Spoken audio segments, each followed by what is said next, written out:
Hello friends, welcome back to my YouTube channel Shobhi hair solution. Guys, आज का जो हमारा टॉपिक होगा वो भी बहुत ज़्यादा इंटरेस्टेड होगा। जैसे कि आपने थंबनेल में देख ही लिया होगा, आज हम बात करेंगे रिबॉन्डिंग, क्लर और केराटिन। हम तीनों वन डे में कर सकते हैं, एक ही टाइम में ये तीनों सर्विसेज हम कर सकते हैं या नहीं कर सकते। अगर कर सकते हैं तो किन किन चीज़ों को ध्यान रखना है, अगर नहीं कर सकते तब किन किन चीज़ों को हमें ध्यान रखना है और क्या क्या चीज़ें हमें सजेस्ट करनी है, क्या क्या चीज़ें हमें देखनी है। इन्हीं सारे टॉपिक्स के ऊपर आज मैं बात करूंगा। बहुत ही ज़्यादा इंपॉर्टेंट टॉपिक है गाइज, और वीडियो को स्किप मत करना। ज़्यादा लॉन्ग थ्योरी में नहीं ले आऊँगा, शॉर्ट थ्योरी जैसे कि मैंने अभी आपको बताया है। जैसे हमारे सेशन चल रहे हैं, ये मैं शॉर्ट थ्योरी इनके ऊपर बता रहा हूँ, जो कि हमारे वर्क करते हुए माइंड में क्वेश्चंस घूमते हैं कि हमें ये सर्विस करनी चाहिए, इसके बाद ये नहीं करनी चाहिए, अगर करनी चाहिए तो क्या क्या रिक्वायरमेंट होनी चाहिए हेयर की। इससे पहले गाइज मैं स्टार्ट करूँ अपनी वीडियो अपने टॉपिक को लेकर, ठीक है। अगर मेरे चैनल अभी तक किसी ने सब्सक्राइब नहीं किया तो सब्सक्राइब करो, लाइक करो, अपने फ्रेंड के साथ शेयर भी करो। गाइज, सब्सक्राइब के बराबर में बेल नोटिफिकेशन का बटन होगा, उसको जरूर। चलिए हम स्टार्ट करते हैं वीडियो को। गाइज, आज का जैसे हमारा चल रहा है थ्योरी के ऊपर टॉपिक, शॉर्ट थ्योरी, ठीक है। आज का हमारा टॉपिक है हम रिबॉन्डिंग, कलर और केराटिन तीनों चीज़ें एक साथ कर सकते हैं या नहीं कर सकते। सबसे पहले गाइज, हम तीनों चीज़ें एक साथ कर सकते हैं, ठीक है, लेकिन उसमें क्या क्या रिक्वायरमेंट्स हमें देखनी पड़ती हैं हेयर की। हमारे हेयर कितना थिक होना चाहिए, हमारा हेयर वर्जिन होना चाहिए, हमारे हेयर फ्रेश होना चाहिए, ठीक है, हमारा हेयर नॉन केमिकल ट्रीटेड होना चाहिए। ओके, ये चीज़ें हमें नोट करनी है। हमारे हेयर के अंदर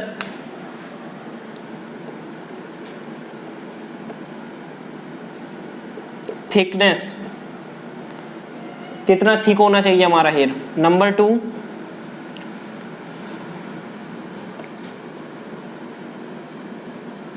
chemical treated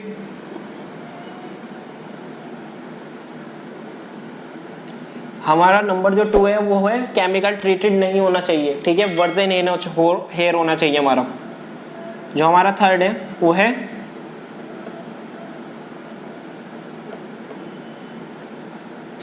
virgin hair. Okay, ये तीनों चीज़ें हमें देखनी है। सबसे पहले हम देखेंगे थिक, हमारा हेयर कितना थिक है, ठीक है। अगर हम तीनों सर्विसेज ये कर रहे हैं, उसके बाद हम चेक करेंगे केमिकल ट्रीटेड तो नहीं है हेयर पहले से ही, इससे पहले कभी इन्होंने कंज्यूमर ब्रांड तो नहीं यूज़ किया हुआ है जिसकी वजह से हमारे बालों में ड्राइनेस आ रही हो, ठीक है। उसके बाद हम देखेंगे वर्जिन हेयर, हमारा हेयर वर्जिन है, इससे पहले इन्होंने कोई केमिकल ट्रीटमेंट तो नहीं इस पर यूज़ किया हुआ है, या कोई स्मूथनिंग, रिबॉन्डिंग, इससे पहले कोई सर्विसेज तो नहीं ली हुई है इन्होंने केमिकल से रिलेटेड होता है। अब जो हमारे माइंड में क्वेश्चन घूमता है, हमें ये 3 सर्विस कैसे करनी चाहिए। ओके, हमें ये 3 सर्विस कैसे करनी चाहिए। जब हमारे पास क्लाइंट आएगा तो हमें सबसे पहले देखनी है उनके हेयर टेक्सचर। हेयर टेक्सचर सबसे ज़्यादा इंपॉर्टेंट होता है। हेयर टेक्सचर देखने के बाद आप उसके हेयर की थिकनेस देखोगे, उनका हेयर थिक है, थिन है, ओके, या थोड़ा फाइन है।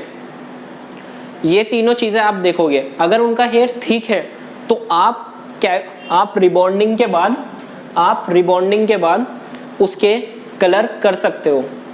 कलर जब आप करोगे तो फिर आपको देखना है कि इनका पीएच बैलेंस, हेयर का जो हमारा पीएच बैलेंस है वो बढ़ तो नहीं रहा है, वो ड्राई रफली की साइड तो नहीं जा रहा है, ठीक है। अब क्या करते हैं, बहुत से सलून्स में ये तीनों सर्विसेज एकदम कर देते हैं, ठीक है, पैसे लेने के चक्कर में, कोई भी हो यार, देखो, बट हमें यहाँ पे सेफली काम करना है। आप जितना भी टाइम दोगे अपने हेयर को रिलैक्स होने का, उतने अच्छा सर्विस का आपका रिजल्ट आएगा। मतलब आपका अगर थिक हेयर है, अगर स्ट्रॉन्ग हेयर है, तो आप इन तीनों सर्विस को कर सकते हो, लेकिन बहुत ध्यान से। ओके, मेरे कहने का मतलब है बहुत ज़्यादा सिक्योर होकर, बहुत ज़्यादा ध्यान से करनी है ये चीज़ आपको। पहले आप करेंगे रिबॉन्डिंग करने के बाद आप करेंगे कलर करने के बाद आप उसके ऊपर करेंगे केराटिन, ठीक है। ये तीनों प्रोसीजर ऐसे होंगे। ओके, अब रहता है गाइज कि कलर करने के बाद हम शैम्पू करना चाहिए या नहीं करना चाहिए हमें, और उसके बाद फिर केराटिन वाला शैम्पू करना चाहिए या नहीं करना चाहिए। ये भी माइंड में क्वेश्चन घूमता है ना। जब हम कलर का शैम्पू कर देते हैं फाइनल, जब हम सेकंड जो हमारी सर्विस है कलर की, जब हम यहाँ पे कर चुके होंगे, तो उसके बाद हमें माइंड में ये क्वेश्चन आता है, सर क्या हम प्योरीफाइंग शैम्पू यूज़ करें इसमें? जिससे हमारे हेयर के क्यूटिकल्स ओपन हो जाए। गाइज आपको ऐसा कुछ नहीं करना, ठीक है। जब हमारी कलर की सर्विस खत्म हो जाए तो फिर उसको नॉर्मल वाले शैम्पू से, ठीक है, आप जब वॉश करोगे उसके बाद आप केराटिन क्रीम अप्लाई कर सकते हैं। ओके, 60 to 50 वेट लुक के अंदर। ओके, वेट हेयर रहते हैं ना हमारे, जिनमें थोड़ी नमी रह जाती है हेयर के अंदर, एक तो प्रॉपर ड्राई करते हैं और एक थोड़ा रहता है वेट लुक। ओके, हमारा थोड़ा पानी रहना चाहिए हेयर के अंदर। ओके, ऐसे 50 to 60 वाटर हमारा हेयर के अंदर होना चाहिए एंड 40 हमारे ड्राई हो जाने चाहिए। उसके बाद आप केराटिन की क्रीम अप्लाई कर सकते हो, उसके बाद फिर आप आयनिंग स्टार्ट कर सकते हो। गाइज ये जो चीज़ें होती हैं, ये चीज़ें होती हैं माइंड से, ठीक है। आप कितना अच्छा प्रोसीजर करोगे ये डिपेंड करता है आपके माइंड पे, आप कैसे सर्विस को ट्रीट कर रहे हो इस चीज़ को। ओके, ये चीज़ें अब हम करते हैं बात किन सिचुएशंस में हम ये सर्विस नहीं कर सकते।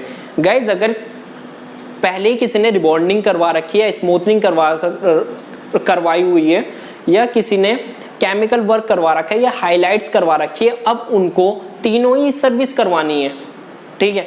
अब हम कस्टमर को ऐसे में बिल्कुल मना करेंगे कि मैम आप ये सर्विस ना लो, ठीक है, तीनों एक साथ आप मत कराओ। अगर आपको करानी है तो आप कम से कम 2 या 3 गैप 2 डेज का, फिर उसके बाद आप अप्लाई कराओ ये सर्विस। मतलब सबसे पहले रिबॉन्डिंग करवाएं वो, ठीक है। उसमें जब हमारा फर्स्ट शैम्पू होता है 2 दिन के बाद जब वो आए तो फिर उसमें कलर करवाएं, और कलर के 1 वीक के बाद, 1 वीक ले लो या 3 से 4 डेज ले लो, ठीक है, 3 से 4 डेज के बाद वो आए केराटिन कराने के लिए। जिनका हेयर फाइन होता है, जिनका हेयर डैमेज होता है, जिनका हेयर रफली होता है, जिनका हेयर ड्राई होता है, इन सिचुएशंस में हमें ये सजेस्ट करना है कस्टमर को कि यार देखो, जितने अच्छी तुम सजेस्ट करोगे कस्टमर, इतने अच्छे तुम्हारे सलून्स में बनेंगे, ठीक है।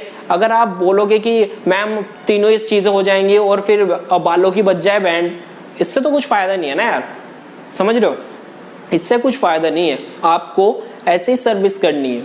ओके, जैसे मैंने समझाया है, पहले हेयर टेक्सचर देखना है, मेन है हमारा हेयर टेक्सचर। अगर आप हेयर टेक्सचर को समझ गए ना तो आप कहीं भी मार नहीं खाओगे किसी भी उसमें, ठीक है। मतलब हर प्रॉब्लम का सॉल्यूशन आपको मिल जाएगा।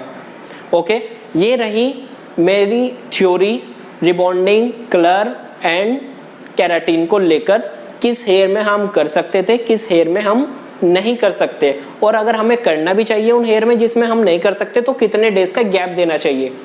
ओके, आई होप कि आपको ये वीडियो काफ़ी अच्छी लगी होगी। मिलते हैं नेक्स्ट टॉपिक के ऊपर, ऐसे ही बनी रहिए मेरी वीडियोज़ में एंड सब्सक्राइब ज़रूर करके जाना। Bye bye.